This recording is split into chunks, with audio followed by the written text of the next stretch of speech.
बस तेजी से सुनसान सड़क पर रवां थी। खिड़कियों से अंदर आती ठंडी हवा के साथ बच्चियों की खिलखिलाती हंसी फिजा में बिखर रही थी। यह लाहौर के एक मशहूर गर्ल्स कॉलेज की तलबात थी जो कॉलेज ट्रिप के सिलसिले में मरी जा रही थी। मौसम निहायत खुशगवार और तमाम तलब लड़कियां अपने अपने ग्रुप्स में मसरूफ थीं। किसी के हाथ में चिप्स का पैकेट था, कोई धीमी आवाज में गुनगुना रही थी, तो कोई सेल्फियां लेने में मगन। आयशा कैमरा संभाल कर रखो, अगली वादी में हम रुकेंगे, तब तस्वीरें लेना। क्लास टीचर मिसेस फारिया ने नरमी से तंबीह की। आयशा ने मुस्कुराते हुए जवाब दिया, ओके मैम, और ये कहते ही दरवाज़ा अपने ग्रुप के साथ गाना गाने में मसरूफ होगी, जिसके साथ ही बस में कहकर और हंसी की आवाज़ें एक बार फिर गूंजने लगी। बस अब पहाड़ी मोड़ों पर पहुंच चुकी थी और पहाड़ों की बुलंदियों के बायस उसकी रफ्तार धीमी हो गई थी। सब लड़कियां इर्द गिर्द के हसीन मनाजिर से महसूस हो रही थीं कि अचानक बस का दरवाज़ा खुला और एक अजीब सा शोर सुनाई दिया। ड्राइवर ने घबराकर जोर से ब्रेक लगाई और बस एक झटके से रुक गई। तमाम लड़कियां खौफजदा होकर अपनी अपनी नशिस्तों पर सीधी हो गईं। इसी लम्हे बस के अगले दरवाजे से 3 मुसल्लह अफराद अंदर दाखिल हुए, जिनके चेहरों पर स्याह मास्क थे और हाथों में बंदूकें थामी हुई थी। खामोश, अगर कोई भी हिला तो गोली मार दी जाएगी, एक नकाबपोश ने गरजदार आवाज में कहा। तो हर तरफ खौफनाक खामोशी छा गई। चीखने की हिम्मत किसी में ना थी। इसी दौरान एक लड़की ने चुपके से फोन निकालने की कोशिश की, तो दूसरा नकाबपोश फौरन उसकी तरफ लपका और मोबाइल उसके हाथ से छीनकर जमीन पर दे मारा। तुम सब कैमरों और मोबाइल से दूर रहो, वो चीख कर बोला। अगर किसी ने किसी को कॉल करने की कोशिश की या कोई तस्वीर बनाई तो मुझसे बुरा कोई नहीं होगा, और याद रखो, अब ये बस हमारी है। ये कहते हुए ड्राइवर को ड्राइविंग सीट से उठाकर बस के अंदर ही नीचे बिठा दिया गया, जबकि एक नकाबपोश खुद ड्राइविंग सीट पर आ बैठा। बस दोबारा चल पड़ी, मगर अब उसका रुख मरी की जानिब नहीं था। ये देखकर तमाम लड़कियां मजीद सहम गईं। मिसेस फारिया ने हिम्मत जमा करते हुए पूछा, हमें कहाँ ले जा रहे हो? प्लीज हमें छोड़ दो। तभी एक नकाबपोश उनके करीब आया और सर्द लहजे में बोला, चुप, कोई आवाज नहीं आनी चाहिए। इस वक्त हमें सिर्फ खामोशी चाहिए, और तुम सब में से जो खामोश रहेगा वही जिंदा रहेगा। यह सुनकर लड़कियों के दिल मजीद खौफ से भर गए और पूरी बस में सन्नाटा छा गया। अब सिर्फ इंजन की घन गरज और लड़कियों की दबी दबी सिसकियां ही सुनाई दे रही थी। ज़ैनब, जो निहायत सुलझी हुई और बहादुर लड़की थी, इस वक्त खौफ के बायस पसीने में भीग रही थी। बस के अंदर का माहौल हर परेशान कुन हो चुका था। वो लड़कियां जो कुछ देर पहले इंतहाई पुरजोश अंदाज में घर से सैरो तफरीह के लिए निकली थीं, अब खौफ के मारे कांप रही थीं। मिसेस फारिया ने जब बच्चियों की ये हालत देखी, तो उन्होंने आंखों ही आंखों में उन्हें हौसला देने की कोशिश की, मगर खुद उनका रंग सर्द पड़ चुका था और उनके हाथ हल्के हल्के कांप रहे थे। आखिरकार इतने घरों की जिम्मेदारी उन्हीं के कंधों पर थी, क्योंकि मिसेस फारिया ही स्कूल की हेड थी। एक नकाबपोश शख्स ने गार्ड को बांध कर रखा हुआ था और कुछ ही देर बाद बस एक अजनबी और सुनसान रास्ते पर मुड़ चुकी थी। खिड़की से बाहर झांकने पर दूर दूर तक सिर्फ दरख्त, झाड़ियां और वीरानी ही दिखाई देती थी। नेटवर्क तकरीबन गायब हो चुके थे। सड़क सुनसान पड़ी थी और लड़कियों का खौफ अपने अरूज पर पहुंच चुका था। अचानक एक लड़की की सिसकियों की आवाज बुलंद हुई, तो नकाबपोशों में से एक पलटा, मगर उसने कुछ नहीं कहा। वो बस खामोशी से पूरी बस का जायजा ले रहा था। बस मुसलसल इस सुनसान रास्ते पर आगे बढ़ती जा रही थी और उसके अंदर एक अजीब सा घुटन भरा सकूत तारी हो चुका था। लड़कियों के लिए ये तफरीही सफर अब जिंदगी की सबसे बड़ी आजमाइश में बदल चुका था। जैसे जैसे गाड़ी घने जंगल के अंदर दाखिल हो रही थी, वैसे वैसे लड़कियों की सांसें रुकती महसूस हो रही थी। मिसेस फारिया भी शदीद घबराहट का शिकार थी, जबकि उनके साथ मौजूद बाकी स्टाफ के चेहरों पर भी परेशानी साफ झलक रही थी। अचानक गाड़ी रुक गई और इन तीनों नकाबपोश अफराद ने लड़कियों से उनके पास मौजूद कीमती अशिया जमा करना शुरू कर दिया। उनके बैग्स में जो भी कीमती सामान था, वो सब उनसे ले रहे थे। ज़ैनब, जो सबसे पीछे वाली सीट पर बैठी हुई थी, इस वक्त खामोशी से उन्हें देख रही थी। जब नकाबपोश अफराद लड़कियों से कीमती अशिया लेने में मसरूफ थे, तो उसने आहिस्तगी से अपने बैग से मोबाइल निकाला موبائل سروس اگرچہ بہت کمزور تھی مگر پھر بھی کچھ نہ کچھ سگنل موجود تھے۔ ابھی اس نے کانپتے ہاتھوں سے موبائل کا لاک ہی کھولا تھا کہ اچانک ایک شخص نے اس کے ہاتھ سے موبائل چھین لیا اور غصے سے اسے گھوننے لگا۔ پھر اس نے زینب کا بازو مضبوطی سے پکڑا اور اسے بس سے باہر لے آیا۔ اس کی آواز غصے سے بھری ہوئی تھی جب وہ بولا، میں نے تمہیں منع کیا تھا کہ کوئی بھی ہوشیاری دکھانے کی کوشش مت کرنا۔ اب دیکھو میں تمہارے ساتھ کیا کرتا ہوں۔ ادھر اس کے دوسرے ساتھی تمام لڑکیوں اور ٹیچر سے ان کی قیمتی اشیاء، موبائل فون، نقد رقم اور وہ سونا بھی چھین چکے تھے جو بعض ٹیچرز نے پہن رکھا تھا۔ تبھی انہوں نے ڈرائیور کو گاڑی کی چابی تھماتے ہوئے کہا، جاؤ اپنی گاڑی لے جاؤ۔ زینب بس کے قریب کھڑی تھی۔ وہ جلدی سے آگے بڑھی ہی تھی کہ اس نقاب پوش شخص نے اسے روک لیا۔ تم کہاں جا رہی ہو؟ اس نے گھبرا کر اس کی طرف دیکھا۔ اسی لمحے مسز فاریہ نے آواز دی، بیٹا آ جاؤ، گاڑی میں بیٹھ جاؤ۔ زینب نے دوبارہ گاڑی کی طرف دیکھا۔ اسی لمحے مسز فاریہ نے آواز دی، بیٹا آ جاؤ، گاڑی میں بیٹھ جاؤ۔ زینب نے دوبارہ گاڑی کی طرف قدم بڑھائے، لیکن جیسے ہی وہ آگے بڑھی، اس شخص نے اس کا ہاتھ مضبوطی سے پکڑ لیا اور سرد لہجے میں بولا، نہیں، تم لوگ نہیں جا سکتے، یہ لڑکی یہاں سے نہیں جائے گی۔ یہ سنتے ہی بس میں بیٹھی باقی لڑکیوں کے دل بھی خوف سے دھڑکنے لگے۔ مسز فاریہ بے بسی سے بولی، نہیں، یہ ابھی بچی ہے، اسے چھوڑ دو، ہم اس کے گھر والوں کو کیا جواب دیں گے؟ تمہیں جو چاہیے لے لو، مگر اس لڑکی کو جانے دو۔ ان کی بات سن کر وہ شخص زور سے ہنسا اور بولا، اب ایسا ممکن نہیں، اگر باقی لڑکیوں کو محفوظ دیکھنا چاہتی ہو تو فوراً یہاں سے چلی جاؤ، ورنہ غصے میں آ کر میں باقی لڑکیوں کو بھی روک لوں گا۔ یہ سنتے ہی مسز فاریہ کے ہاتھ پاؤں پھول گئے۔ ان کے ذہن میں یہی سوال گردش کر رہا تھا کہ وہ زینب کے گھر والوں کو کیا جواب دیں گی، مگر اس وقت ان کے پاس کوئی اور راستہ بھی نہیں تھا۔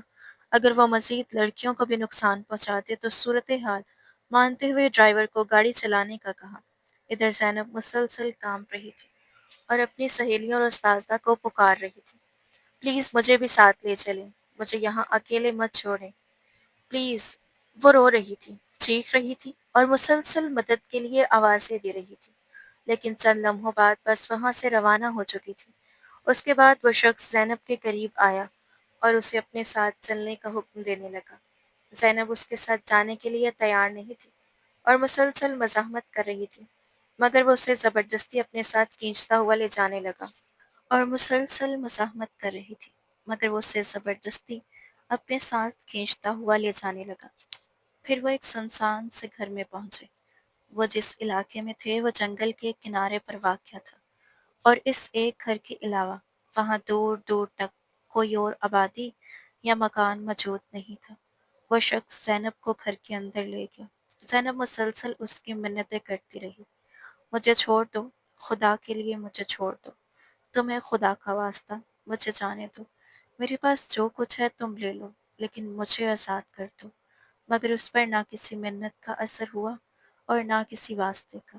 وہ اسے گھسیٹتا ہوا اپنے کمرے میں لے آیا اور وہاں اسے زور سے بیڈ پر بٹھا کر خود ایک کرسی گھسیٹ کر اس کے سامنے بیٹھ گیا۔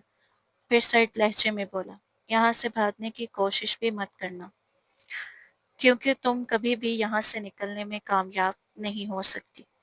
زینب نے فوراً چیخ کر کہا، بہت بے شرم انسان ہو تم، کیا تمہارے گھر میں ماں بہن نہیں ہے جو تم دوسروں کی بہنوں کے ساتھ ایسا سلوک کرتے ہو؟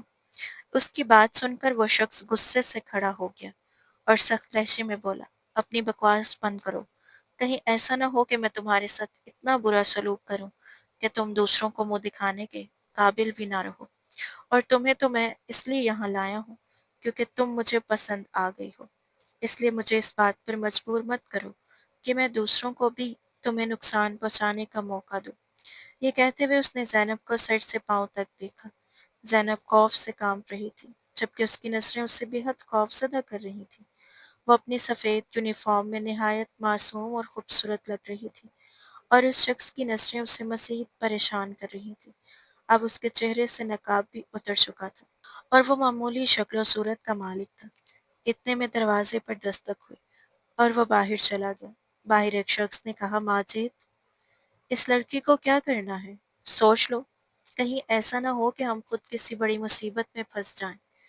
माजिद ने बेपरवाही से जवाब दिया। अरे नहीं यार, कुछ नहीं होगा। मुझे पसंद आ गई है, बस आज रात यहीं रहेगी। कल छोड़ देंगे। बातें करते करते वो सब किचन की तरफ चले गए। किचन में पकने वाले गोश्त की खुशबू ने माजिद की भूख और बढ़ा दी थी। वो बोला, यार जल्दी करो, आज तो वैसे भी मैं बहुत खुश हूँ। ये कहते हुए उसने जोरदार कहका लगाया। ज़ैनब को उस शख्स से शदीद नफरत महसूस होने लगी थी और वो मुसलसल रोए जा रही थी। फिर अचानक उसने नज़र दरवाजे पर पड़ी, जो खुला हुआ था। उसने फौरन अपना दुपट्टा संभाला और दबे कदमों बाहर निकल आई। सामने कोई भी मौजूद नहीं था। चुनाचा वो आहिस्ता आहिस्ता चलती हुई दरवाजे के करीब पहुंच गई। किसी ने घबराकर आवाज लगाई, माजिद, वो लड़की भाग रही है। ये सुनते ही ज़ैनब ने पूरी कुव्वत से दौड़ना शुरू कर दिया, मगर बदकिस्मती से माजिद उसके बिल्कुल पीछे था। ज़ैनब के दिल की धड़कनें बेकाबू हो रही थी। भागते हुए न जाने कितने कांटे उसके पाँव में चुभ गए थे और उसका सांस बुरी तरह फूलने लगा था, इससे पहले कि वो लड़खड़ाकर जमीन पर गिरती। माजिद उस तक पहुंच चुका था। उसने गुस्से से एक जोरदार थप्पड़ ज़ैनब के चेहरे पर मारा और गुर्रा कर बोला, तुम्हें मना किया था ना कि यहाँ से भागने की कोशिश मत करना, लेकिन तुमने मेरी बात नहीं मानी। अब देखो मैं तुम्हारे साथ क्या करता हूँ। ये कहते हुए वो उसे घसीटता हुआ दोबारा कमरे में ले आया।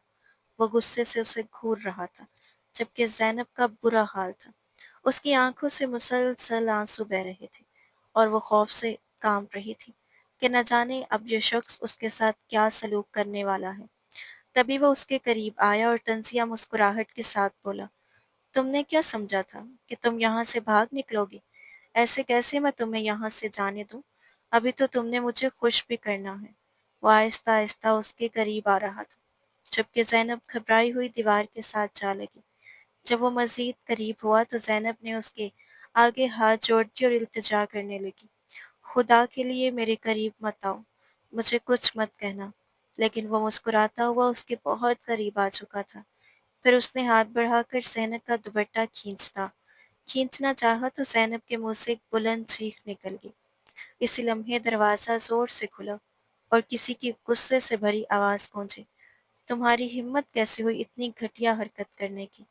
ये सुनते ही माजिद के चेहरे का रंग उड़ गया, जबकि ज़ैनब भागती हुई उस शख्स के पीछे जा छुपी और रोते हुए बोली, प्लीज़ प्लीज़ मुझे बचा लीजिए। उस शख्स ने फौरन माजिद को मारना शुरू कर दिया और माजिद बार बार यही कहता जा रहा था, उस्ताद माफ़ कर दो, गलती होगी, आइंदा ऐसा नहीं होगा। मगर उस्ताद के गुस्से में कोई कमी नहीं आई और उसने माजिद को इतना मारा कि उसके नाक और मुंह से खून बहने लगा। फिर वो गुस्से से बोला, तुम लोगों की हिम्मत कैसे हुई किसी लड़की की इज्जत पर हाथ डालने की? कितनी बार कहा है कि चौधरी चोरी भी करो तो ईमानदारी से करो। इतने में उनके दूसरे साथी भी वहां पहुंच गए और सब उस्ताद से माफी मांगने लगे। उस्ताद आज माफ कर दो, आइंदा ऐसा नहीं होगा। ज़ैनब अब भी खौफजदा होकर उस शख्स के पीछे खड़ी थी। तब उस्ताद ने सख्त लहजे में कहा, अगर किसी ने उस लड़की को बुरी नज़र से भी देखा तो मैं उसकी आंखें निकाल दूंगा। तभी वो सब बाहर चले गए। उस शख्स ने ज़ैनब का दुपट्टा उठाकर उसे दिया और नरम लहजे में बोला, तुम्हें परेशान होने की ज़रूरत नहीं, तुम यहाँ मुकम्मल तौर पर महफूज हो। मैं बहुत जल्द तुम्हें वापस भिजवा दूंगा। लेकिन बदकिस्मती से अचानक ऐसा हुआ कि वहां से मरकजी सड़क तक जाने वाला पुल टूट गया और जिस तरफ वो रह रहे थे वहां से शहर तक पहुंचने का रास्ता मुकम्मल तौर पर बंद हो गया। शाम के वक्त जब वो शख्स वापस आया तो उसने ज़ैनब को बताया, तुम्हें कुछ दिन यहीं रहना पड़ेगा। ज़ैनब ने हैरत और बेयकीनी से उसे देखा, फिर अचानक उस पर बरस पड़ी, आप झूठ बोल रहे हैं, आप भी दूसरे मर्दों की तरह मेरे साथ झूठ कर रहे हैं, ऐसा नहीं हो सकता। उसकी बात सुनते ही उस शख्स को गुस्सा आ गया था, क्योंकि अपनी कोई गलती न होने के बावजूद वो उसकी मदद कर रहा था। वो कदरे सख्त लहजे में बोला, मुझे झूठ बोलने की कोई ज़रूरत नहीं, मैंने कहा है कि रास्ता बंद है। मगर ज़ैनब रोते हुए बोली, मुझे यहाँ नहीं रहना, मुझे यहाँ से निकालें। ये कहते ही वो फूट फूट कर रोने लगी। वो शख्स चंद लम्हे खामोशी से कुछ सोचता रहा, फिर बोला, चलो ठीक है, अपना बैग उठाओ। ज़ैनब ने फौरन अपना बैग उठा लिया, क्योंकि इस वक्त उस शख्स के अलावा वो किसी और पर भरोसा नहीं कर सकती थी, और वैसे भी इस सुनसान जगह से उसे शदीद खौफ महसूस हो रहा था। वो ख्याल आते ही अगर आज ये शख्स ना आता तो शायद उसके साथ ना जाने क्या हो जाता। उसके जिस्म में खौफ की एक सर्द लहर दौड़ गई थी, और फिर वो जल्दी से उस शख्स के पीछे चल पड़ी, जिसका नाम तक वो अभी नहीं जानती थी। वह शख्स उसे अपने साथ लेकर वहां से कुछ फासले पर मौजूद एक कच्ची बस्ती की तरफ रवाना हुआ, और कुछ ही देर बाद वो दोनों इस बस्ती में पहुंच गए। फिर उस शख्स ने एक दरवाजे पर दस्तक दी। अंदर से एक बूढ़ी औरत बाहर निकली। उस शख्स को देखते ही उसके चेहरे पर खुशी फैल गई, और वो मोहब्बत भरे लहजे में बोली, अरे बेटा दिलावर बेटा, आ गया, आओ अंदर आओ। ज़ैनब ने पहली बार गौर से उस शख्स को देखा। वो बहुत संजीदा मिजाज का मालिक था। उम्र बमुश्किल 24 बरस के करीब होगी, और कहीं से भी वो किसी चोर या डाकू जैसा नहीं लगता था, बल्कि निहायत शरीफ, बावकार और वजीह शख्सियत का हामिल दिखाई देता था। इसी दौरान वो बूढ़ी औरत पूछ बैठी, बेटा ये लड़की कौन है? दिलावर ने मुख्तसर सा जवाब दिया, अम्मा भी, मैं इसे आपके पास छोड़ने आया हूँ, आप उसका ख्याल रखिएगा। वो औरत हल्की सी मुस्कुराहट के साथ बोली, अच्छा। उसके बाद उसने दिलावर से कोई और सवाल नहीं किया। दिलावर ज़ैनब को वहां छोड़कर वापस चला गया था। तभी वो बूढ़ी औरत ज़ैनब को अपने साथ अंदर ले आई, और नरमी से पूछने लगी, तुम कौन हो बेटा? ज़ैनब की आंखों से आंसू बहने लगे, और उसने रोते हुए सारी हकीकत लफ्ज़ ब लफ्ज़ उसे बता दी। उसकी बात सुनकर वो औरत बोली, हाँ बेटा, यहाँ से शहर तक जाने वाला रास्ता बंद है। पता नहीं उसे खुलने में कितने दिन लग जाएंगे, लेकिन तुम्हें परेशान होने की ज़रूरत नहीं है। दिलावर बुरा इंसान नहीं है, वो औरतों की इज्जत करना जानता है। बाकी लोगों के बारे में तो मैं कुछ नहीं जानती, मगर दिलावर दिल का बहुत अच्छा है। जब भी वो परेशान होता है तो मेरे पास ही आ जाता है। उसकी माँ तो बरसों पहले इस दुनिया से जा चुकी थी। वो मुझे ही अपनी माँ समझता है और अक्सर कहता है, अम्मा, जब भी मैं आपके पास आता हूँ तो मुझे बहुत सुकून मिलता है। कई कई दिन वो यहीं मेरे पास रहता है। फिर कुछ शफकत भरे लहजे में बोले, तुम्हें देखकर तो लगता है कि तुमने आराम भी नहीं किया होगा।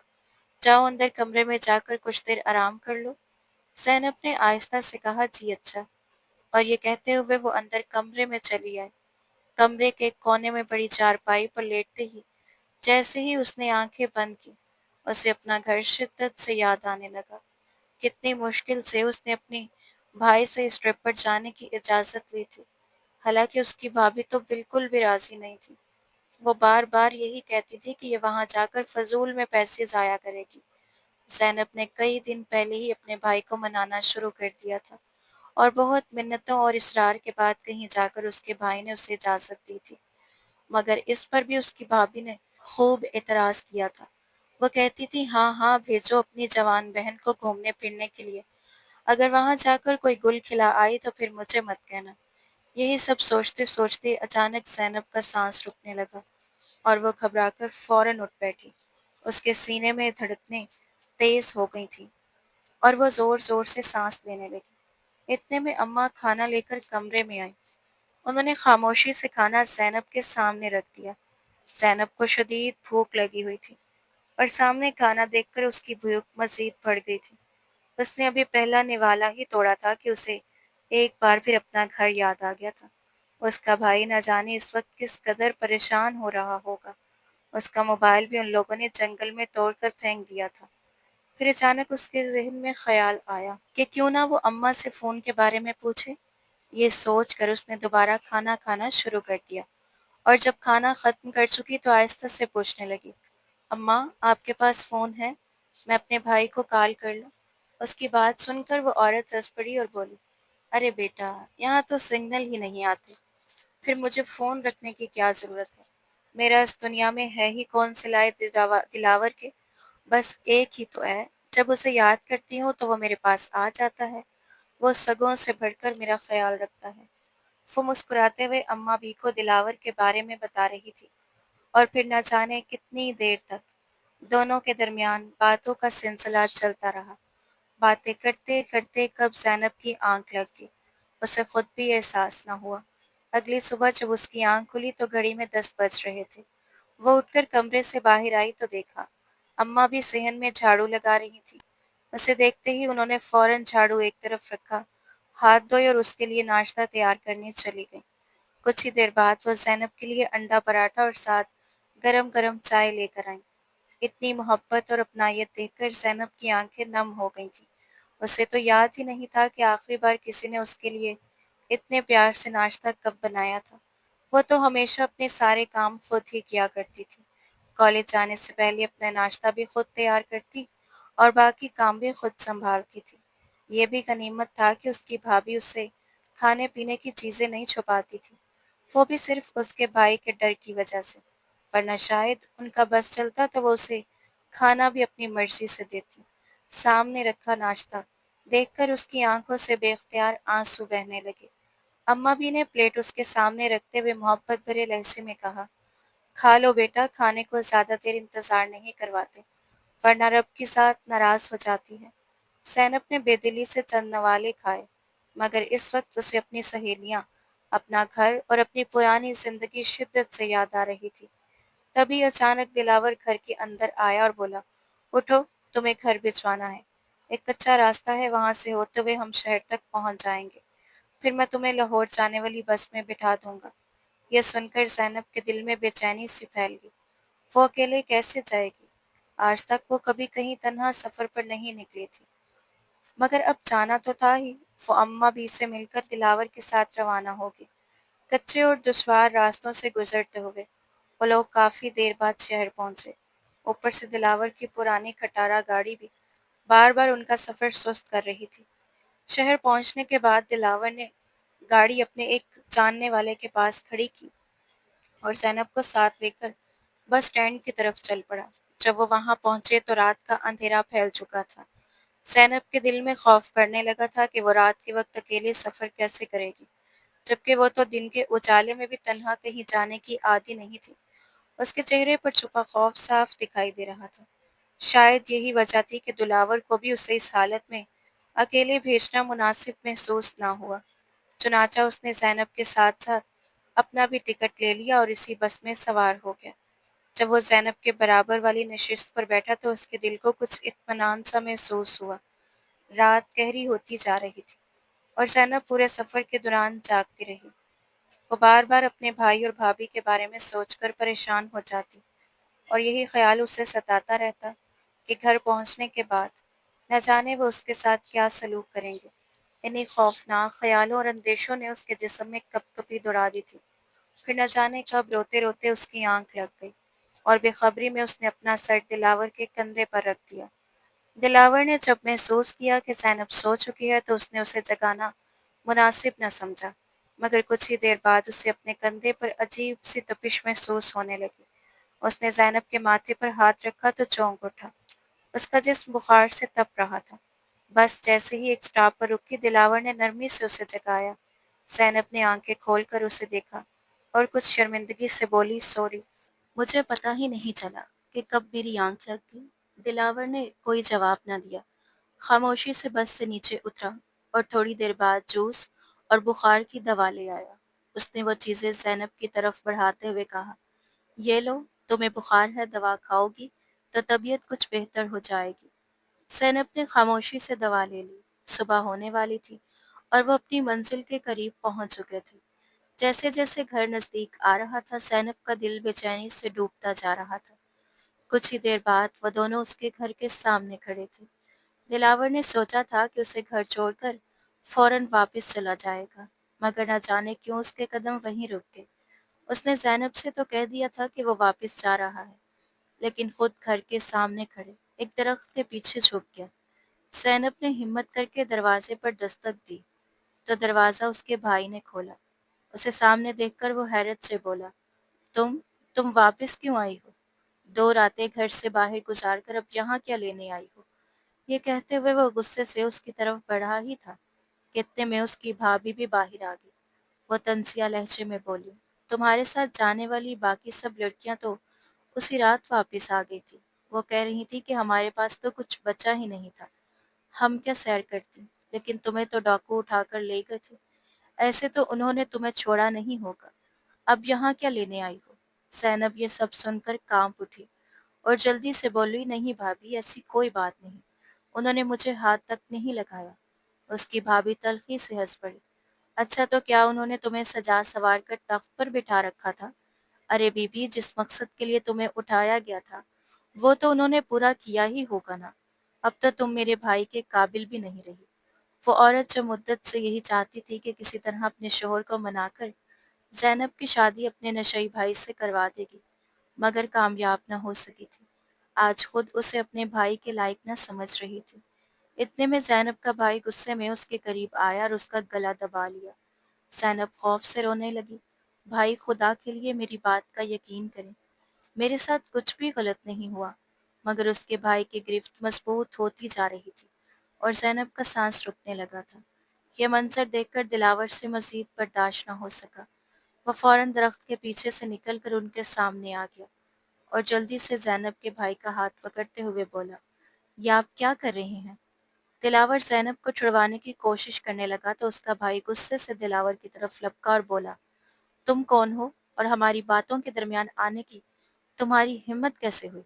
دلاور نے نہایت سنجیدگی سے کہا، پلیز پہلے میری بات سن لیں، یہ لڑکی بے قصور ہے، ایک حادثہ ہوا تھا، آپ خدارا اس سے بھول جائیں، جس طرح گھر سے گئی تھی اسی طرح پاک دامن واپس آئی ہے۔ زینب کی بھابھی فوراً بول اٹھی، تم کون ہوتے ہو اس کی صفائی دینے والے؟ دلاور خاموش رہا تو زینب نے روتے ہوئے کہا، اس شخص نے میری جان بچائی ہے۔ مگر اس کی بھابھی چیخ کر بولی، جھوٹ بولتی ہو تم، ضرور اسی کے ساتھ مکالا کر کے آئی ہو، دفع ہو جاؤ یہاں سے، اس گھر میں تمہارے لیے کوئی جگہ نہیں۔ یہ سنتے ہی زینب اپنے بھائی کے قدموں میں گر گئی اور روتے ہوئے بولی، نہیں بھائی، ایسا مت کریں، میں کہاں جاؤں گی؟ مگر اس کے بھائی نے اسے ایک زوردار ٹھوکر ماری، اسے دھکا دیا اور دروازہ بند کر دیا۔ زینب وہیں دہلیز پر بیٹھی پھوٹ پھوٹ کر روتی رہی، جبکہ صبح کی روشنی چاروں طرف پھیل چکی تھی۔ تبھی دلاور اس کے قریب آیا اور آہستہ سے بولا، اب تم کہاں جاؤ گی؟ زینب نے ٹوٹے ہوئے لہجے میں جواب دیا، میں کہاں جا سکتی ہوں، جہاں بھی جاؤں گی بھابھی مجھے عزت سے جینے نہیں دیں گی۔ دلاور نے اس کے کندھے پر ہاتھ رکھا، اسے سہارا دے کر اٹھایا اور کہا، چلو۔ زینب نے حیرت سے اسے دیکھا اور پوچھا، کہاں؟ دلاور نے مختصر سا جواب دیا، وہیں جہاں سے تم آئی تھی۔ زینب کے دل میں دلاور کے لیے غصہ بھی تھا، کیونکہ یہ سب اس کے آدمیوں کی وجہ سے ہوا تھا، مگر اس وقت وہ کوئی ہنگامہ یا تماشا کھڑا نہیں کرنا چاہتی تھی اور نہ ہی اس کے پاس کہیں اور جانے کی جگہ تھی۔ اس لمحے وہ خود کو سب سے زیادہ محفوظ دلاور کے ساتھ ہی محسوس کر رہی تھی، اس لیے وہ خاموشی سے اس کے ساتھ واپس آ گئی۔ وہاں پہنچتے ہی وہ اماں بی کے گلے لگ کر زاروں قطار رونے لگی۔ کافی دیر تک وہ ان کے سینے سے لگی سسکتی رہی اور اماں بھی اسے تسلی دیتی رہی۔ اس وقت زینب کی حالت انتہائی خراب تھی، اس کے بال بکھرے ہوئے تھے، آنکھیں ویران اور بجھی بجھی سی لگ رہی تھی، اور وہی سفید یونیفارم اس کے جسم پر تھی جو وہ پچھلے 3 دنوں سے پہنے ہوئے تھی۔ اماں بی کو اس پر بے حد ترس آ رہا تھا۔ دلاور انہیں وہاں چھوڑ کر چلا گیا تھا۔ زینب کو تیز بخار تھا، اس لیے اماں بھی جلدی سے اس کے لیے کھانا لے آئیں اور محبت سے اسے زبردستی کھلانے لگی۔ زینب بیٹا، کچھ کھا لو، پھر میں تمہیں دوا دوں گی۔ مگر زینب مسلسل روئے جا رہی تھی اور بار بار یہی کہہ رہی تھی، پتہ نہیں میں اب تک زندہ کیوں ہوں، میں اپنی امی ابو کے پاس کیوں نہیں چلی گئی۔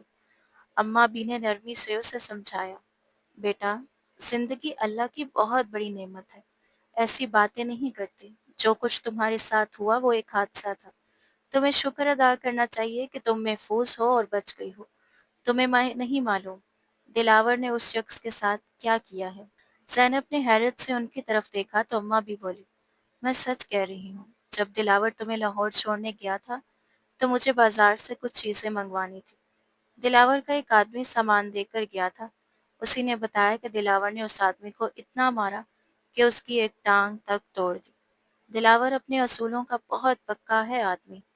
زینب زینب خاموشی سے اس کی باتیں سنتی رہی، پھر اماں بی نے اسے پیار سے کھانا کھلایا، بخار کی دوا دی اور اس کے سر پر ہاتھ پھیرتے ہوئے بولی، اب کچھ دیر آرام کر لو بیٹا، انشاءاللہ تمہاری طبیعت سنبھل جائے گی۔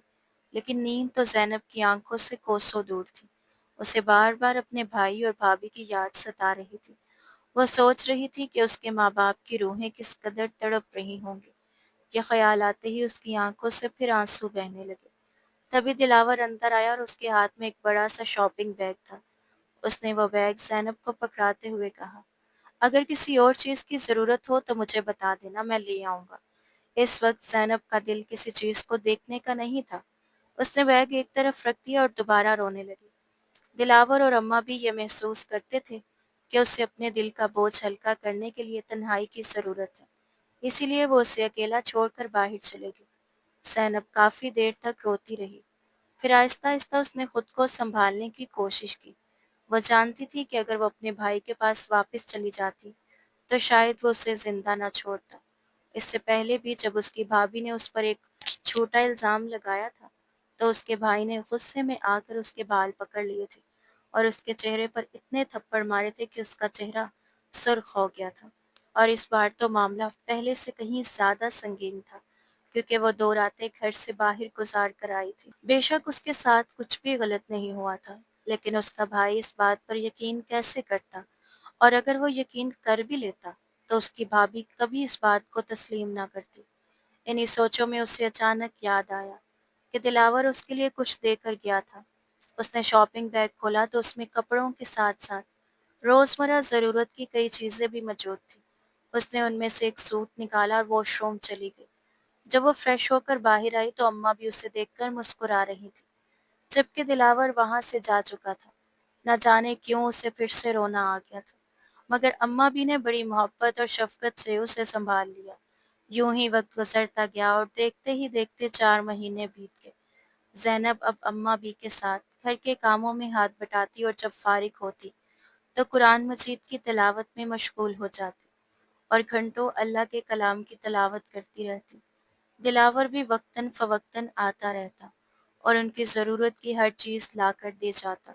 وہ زینب کا اس قدر خیال رکھنے لگا تھا کہ اسے حیرت ہوتی تھی کہ آج تک اس کے اپنے بھی اس کا اتنا خیال نہیں رکھ سکے تھے جتنا ایک اجنبی انسان رکھ رہا تھا۔ آہستہ آہستہ دلاور اس سے اپنا سا محسوس ہونے لگا تھا۔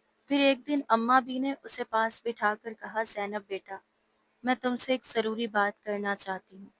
زینب نے سوالیہ نظروں سے انہیں دیکھا اور بولی، جی اماں بھی۔ وہ نرمی سے بولی، بیٹا اس دنیا میں اب تمہارا کوئی سہارا نہیں رہا اور میں چاہتی ہوں کہ تم اور دلاور شادی کر لو۔ میں دلاور کو یہ بھی راضی کر لوں گی، تم اس سے نکاح کر لو۔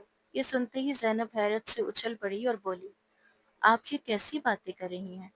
اماں بھی مسکرا کر کہنے لگی، ہاں بیٹا، تم خود سوچو، اگر دلاور برا انسان ہوتا اور اس کے دل میں کوئی غلط نیت ہوتی تو وہ تمہیں اس طرح عزت اور حفاظت کے ساتھ یہاں سے لاہور اور پھر واپس مدینہ لے کر آتا، نہ ہی اتنے مہینوں تک تمہارا اس طرح خیال رکھتا۔ پھر اماں بھی اسے کافی دیر تک سمجھاتی رہی اور آخر کار ان کے سمجھانے پر زینب مان گئی تھی۔ ویسے بھی اس کے لیے واپسی کا کوئی راستہ باقی نہیں بچا تھا۔ اسی روز جب دلاور آیا تو اماں بھی نے اسے بھی سمجھایا، بیٹا، تم دونوں کا اس دنیا میں کوئی نہیں ہے، میرے جیتے جی تم دونوں نکاح کر لو۔ اگر کل کو مجھے کچھ ہو گیا تو اس بچی کا کیا بنے گا؟ یہ اکیلی تو نہیں رہ سکتی، اور اگر تمہارے ساتھ بغیر کسی رشتے کی رہے گی تو لوگ طرح طرح کی باتیں بنائیں گے۔ دلاور خاموش رہا کیونکہ سچ تو یہی تھا کہ وہ لڑکی اسے اسی لمحے دل میں اترتی محسوس ہوئی تھی جب سفر کے دوران زینب نے بے خبری میں اپنا سر اس کے کندھے پر رکھا تھا اور اس کی دھڑکنیں بے اختیار تیز ہو گئی تھیں۔ شاید وہ اسی لیے بھی رکا ہوا تھا کہ کہیں اس معصوم لڑکی کو کوئی نقصان نہ پہنچ جائے اور اس کے اپنے ہی گھر والے اسے مار نہ ڈالیں۔ مگر ایک چور ہوتے ہوئے وہ کبھی اپنے دل کی بات زینب سے کہنے کی ہمت نہ کر سکا۔ آج تک اس کے دل میں کسی لڑکی کے لیے کوئی خاص احساس پیدا نہیں ہوا تھا، لیکن زینب پہلی ہی نظر میں اس سے اچھی لگنے لگی تھی۔ اماں بھی کی بات سن کر دلاور نے صرف اتنا کہا تھا، اماں، آپ زینب پر کوئی زبردستی نہیں کریں گی، اگر زینب کی مرضی ہوگی تو میں بھی نکاح کے لیے تیار ہوں۔ اندر بیٹھی زینب یہ سب سن رہی تھی۔ اماں بھی خوشی سے بول اٹھی، دلاور بیٹا، میں زینب کو راضی کر چکی ہوں، اسے کوئی اعتراض نہیں ہے۔ پھر اسی شام سادگی کے ساتھ دونوں کا نکاح رکھ دیا گیا، مگر یہاں بھی زینب کی قسمت اس سے وفا نہ کر سکی۔ ابھی مولوی صاحب نکاح پڑھا کر اور دلاور کے چند دوست وہاں سے رخصت ہی ہوئے تھے کہ اچانک پولیس آ پہنچی اور انہوں نے دلاور کو گرفتار کر لیا۔ پولیس والوں کا کہنا تھا کہ اس شخص پر ڈکیتی کے کئی مقدمات درج ہیں۔ زینب اندر کمرے میں موجود تھی۔ دلاور نے پولیس والوں سے کہا مجھے صرف 10 منٹ دے دیں، میں اپنی بیوی سے بات کر کے آتا ہوں۔ وہ کمرے میں داخل ہوا اور آ کر زینب کے پاس بیٹھ گیا۔ کئی دنوں سے زینب اس کے پاس تھی مگر اس نے کبھی اس طرح اس سے بات نہیں کی تھی، لیکن آج وہ اس کی بیوی تھی، اس کی اپنی تھی۔ زینب کی آنکھوں سے آنسو مسلسل بہتے جا رہے تھے۔ دلاور نے اپنے ہاتھوں سے اس کے آنسو صاف کیے اور کافی دیر تک خاموشی سے اس کے سامنے بیٹھا رہا، جیسے الفاظ اس کا ساتھ چھوڑ چکے ہوں۔ پھر آہستہ سے بولا، میں نے کبھی کسی کا برا نہیں چاہا زینب، میری زندگی میں جو کچھ بھی ہوا اس میں میرا ارادہ کبھی غلط نہیں تھا، لیکن حالات کبھی کبھی انسان کو وہاں لا کھڑا کر دیتے ہیں جہاں سے واپسی صرف صبر اور انتظار کے سہارے ممکن ہوتی ہے۔ زینب کچھ نہ بولی، بس خاموشی سے اس کی آنکھوں میں دیکھتی رہی۔ باہر پولیس والے بار بار آوازیں دے رہے تھے مگر دلاور جیسے اس لمحے کو تھام لینا چاہتا تھا، جیسے وقت کو چند لمحوں کے لیے روک دینا چاہتا ہوں۔ پھر اس نے دھیمی آواز میں کہا، میں وعدہ کرتا ہوں اگر اللہ نے زندگی دی تو میں واپس آؤں گا، تو میں یوں اکیلا چھوڑ دینا میرے بس میں نہیں۔ یہ کہہ کر دلاور اٹھا اور جانے لگا مگر اسی لمحے زینب بھی کھڑی ہوئی اور بے اختیار اس کے سینے سے لگ گئی۔ ماں باپ کے بعد پہلی بار اسے کسی شخص میں ایسی اپنائیت اور تحفظ کا احساس ہوا تھا۔ دلاور نے بڑی مشکل سے خود کو سنبھالتے ہوئے زینب کو اپنے سے الگ کیا۔ وہ شخص اتنا مضبوط اور سخت مزاج تھا کہ شاید زندگی میں کبھی اس کی آنکھ سے آنسو نہ نکلا تھا، مگر آج زینب سے جدا ہوتے ہوئے اس کی آنکھیں بھیگ گئی تھیں۔ زینب کو پیچھے کرتے ہوئے فوراً دروازے کی طرف بڑھا اور اماں سے بولا، زینب کا خیال رکھیے گا۔ اس کے بعد دلاور کو جیل میں ڈال دیا گیا۔ اس پر کئی ڈکیتیوں کے الزامات تھے اور اس کا پرانا ریکارڈ بھی اس کے خلاف گواہی دے رہا تھا، مگر اس بار حالات کچھ مختلف تھے۔ اب وہ شادی شدہ تھا اور پولیس کے بعض افسران جانتے تھے کہ وہ گزشتہ کئی ماہ سے جرائم سے کنارہ کش ہو چکا ہے۔ کچھ لوگوں نے تو یہ بھی کہا کہ وہ اب سچے دل سے سیدھی راہ پر چلنے کی کوشش کر رہا ہے۔ عدالت میں کئی پیشیاں ہوئیں۔ دلاور کے پرانے ساتھیوں کو بھی بلایا گیا۔ کچھ نے اس کے حق میں گواہی دی جبکہ کچھ نے خاموشی اختیار کر لی یا انکار کر دیا۔ دلاور کا مقدمہ اس کا ایک پرانا دوست لڑ رہا تھا۔ ادھر اماں اور زینب گھر پر ہی تھی۔ زینب نے بچوں کو ٹیوشن پڑھانا شروع کر دیا جبکہ اماں شام کے وقت بچوں کو قرآن پڑھایا کرتی تھی۔ دونوں نے خود کو مصروف رکھنے کی بھرپور کوشش کی تھی اور اسی طرح دیکھتے ہی دیکھتے 6 ماہ گزر گئے تھے۔ پھر ایک دن عدالت کا فیصلہ آ گیا۔ استغاثہ دلاور کے خلاف کوئی ٹھوس ثبوت پیش نہ کر سکا۔ کئی گواہوں نے اپنے بیانات بدل دیے تھے اور بعض مقدمات میں اصل ملزمان بھی گرفتار ہو چکے تھے۔ جہاں جہاں دلاور کا نام آیا تھا وہاں اس کی موجودگی کے کوئی شواہد نہیں ملے تھے۔ آخرکار جج نے اسے بری طرح بری کرنے کا حکم سنا دیا مگر ایک شرط کے ساتھ کہ اگر آئندہ اس پر دوبارہ کوئی مقدمہ قائم ہوا تو اسے پھر گرفتار کر لیا جائے گا اور اس پر سزا پہلے سے کہیں زیادہ سخت ہوگی۔ دلاور کو رہائی مل چکی تھی اور ان 6 مہینوں کے دوران اس نے زینب کو بے حد یاد کیا تھا۔ جب وہ گھر پہنچا تو موسلا دھار بارش برس رہی تھی۔ اس کی داڑھی بڑھی ہوئی تھی، چہرے پر تھکن کے آثار نمایاں تھے مگر آنکھوں میں ایک عجیب سا سکون اتر آیا تھا۔ گھر کا دروازہ کھلا ہوا تھا۔ اندر قدم رکھتے ہی اس کی نظریں بے اختیار چاروں طرف کسی کو تلاش کرنے لگی۔ تبھی ایک طرف سے زینب آتی دکھائی دی۔ اس کے ہاتھ میں ایک چھتری تھی۔ سادہ لباس میں وہ پہلے سے کچھ کمزور لگ رہی تھی مگر اس کے چہرے پر وہی خاموش سی مسکراہٹ سجی ہوئی تھی جو ہمیشہ دلاور کے دل کو سکون بخشتی تھی۔ دلاور چند لمحے خاموشی سے اسے دیکھتا رہا، پھر آہستہ آہستہ اس کے قریب آیا۔ زینب نے خاموشی سے چھتری اس کے ہاتھوں میں تھما دی اور اگلے ہی لمحے وہ خود بھی اس کے ساتھ بارش میں بھیگنے لگی۔ میں جانتا تھا تم میرا انتظار کرو گے، دلاور نے دھیرے سے کہا۔ زینب کی آنکھوں میں چمک سی آ گئی۔ وہ مسکراتے ہوئے بولی، میں جانتی تھی کہ آپ ضرور واپس آئیں گے۔ دلاور کا گھر لوٹ آنا زینب کے لیے زندگی کی سب سے خوبصورت خوشیوں میں سے ایک تھا اور اس خوشی کی شدت کو دلاور نے بھی पूरी तरह महसूस किया था। अम्मा भी की खुशी भी दीदनी थी। जेल से रिहाई के चंद दिन बाद ही दिलावर ने फैसला कर लिया था कि अब वो पुरानी बस्ती में नहीं रहेगा, क्योंकि मासी की तल्ख यादें ना सिर्फ उसके लिए बल्कि ज़ैनब के लिए भी अज़ियत का बायस थी। चुनांचे एक सुबह उसने अम्मा भी और ज़ैनब से कहा कि अपना ज़रूरी सामान तैयार कर लें, वो शहर जा रहे हैं। दोनों ने खामोशी से अपना मुख्तसर सा सामान समेटा और दिलावर के साथ शहर की तरफ रवाना हो गए। उनके पास चंद कपड़ों के सिवा कुछ न था, मगर एक दूसरे का साथ उनकी सबसे बड़ी दौलत था।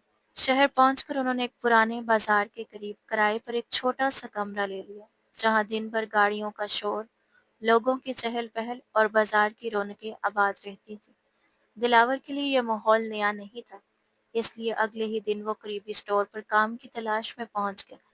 दुकान का मालिक इब्तदा में उसे मशकूक नजरों से देखता रहा, लेकिन जब दिलावर ने आजी से कहा, भाई, मैं सिर्फ हलाल रोज़ी कमाना चाहता हूँ, आप जो काम कहेंगे मैं कर लूँगा, तो दुकानदार ने उसे एक मौका देने का फैसला कर लिया। शुरू में उसे सफाई सुथराई और भारी सामान उठाने जैसे काम सौंपे गए और तनख्वाह भी मामूली थी, मगर दिलावर मुतमईन था। शाम को जब वो वापस आता तो ज़ैनब उसका इंतज़ार कर रही होती और मुस्कुराते हुए पूछती, आज दिन कैसा गुजरा? दिलावर हल्की सी मुस्कुराहट के साथ जवाब देता, मेहनत भरा था, मगर सुकून वाला था। इधर ज़ैनब ने भी शहर आकर एक सिलाई मशीन खरीद ली। आसपास की औरतों से ताल्लुक बनाना और जल्द ही मोहल्ले की कई खवातीन उससे कपड़े सिलवाने लगी। ये दोनों मियाँ बीवी ने अपनी थोड़ी थोड़ी आमदनी से एक नई जिंदगी की बुनियाद रख दी। चंद महीने गुजरे तो दिलावर की मेहनत, ईमानदारी और वक्त की पाबंदी ने दुकानदार का दिल जीत लिया। अब वो सिर्फ भारी सामान उठाने वाला मजदूर नहीं रहा था, बल्कि ग्राहकों से खुश इखलाकी से बात करता, हिसाब किताब संभालता और रसीदें बनाता था। एक दिन दुकानदार ने खुश होकर उससे कहा, दिलावर, अगले महीने से तुम्हारी तनख्वाह भी बढ़ा दी जाएगी और तुम्हें कारोबार में हिस्सा भी मिलेगा। ये सुनकर दिलावर ने सजदा शुक्र अदा किया, क्योंकि वो जानता था कि ये सब अल्लाह का करम और ज़ैनब और अम्मा की दुआओं का नतीजा है। अब दुकान पर आने वाले बहुत से ग्राहक खास तौर पर दिलावर को ही बुलाते थे, क्योंकि उसका रवैया नर्म, किरदार शफाफ और इखलाक बेहतरीन थे। कुछ लोगों ने तो उसे ज़ाती कामों के लिए भी बुलाना शुरू कर दिया था। दरअसल दिलावर एक अच्छे और तालीम याफ्ता ख़ानदान से ताल्लुक़ रखता था और उसने बीसीएस की डिग्री हासिल कर रखी थी, मगर हालात की सख्तियों और गलत सोहबत ने उसे जुर्म की दुनिया की तरफ धकेल दिया था। यहाँ तक कि सिर्फ 2 साल के अंदर वो अपने साथियों में नुमाया हैसियत इख्तियार कर गया था। ताहम ज़ैनब की मोहब्बत, अम्मा भी की दुआओं और ज़िंदगी की तल्ख तजर्बात ने उसे बदल कर रख दिया था। जेल से रिहाई के फ़ौरन बाद ही उसने एक अच्छी कंपनी में मुलाजमत के लिए दरख्वास्त दी थी और खुशकिस्मती से उसे वहाँ मुलाजमत भी मिल गई थी। वक्त के साथ उसकी काबिलियत और मेहनत ने उसे कामयाबी की नई मंजिलों तक पहुँचा दिया था। अम्मा बीवी अक्सर मोहब्बत से ज़ैनब से कहती, मेरी बेटी की किस्मत कितनी अच्छी है कि वो दिलावर की ज़िंदगी में आई और उसकी ज़िंदगी बदल गई। और शायद दिलावर की किस्मत भी अच्छी थी कि उसे तुम जैसा साथ मिला। शहर आए उन्हें 1 साल गुजर चुका था और अब दिलावर को कंपनी की तरफ से खूबसूरत घर भी मिल गया था। ज़ैनब की ज़िंदगी जो कभी दुखों और आजमाइशों से भरी हुई थी, अब खुशियों और सुकून से आबाद हो चुकी थी। दिलावर उसे अपनी जान से भी ज़्यादा अजीज रखता था, जबकि ज़ैनब तो उसके दिल पर राज करती थी। उसी की मोहब्बत और वफ़ा ने दिलावर को अंधेरों से निकालकर रोशनी के रास्ते पर ला खड़ा किया था। ज़ैनब ने बचपन से लेकर जवानी तक बेशुमार सख्तियाँ और महरूमियाँ देखी थी, मगर अब उसकी ज़िंदगी में सब कुछ मौजूद था, जिसके ख्वाब उसने कभी अपनी नम आंखों में सजाए हुए थे।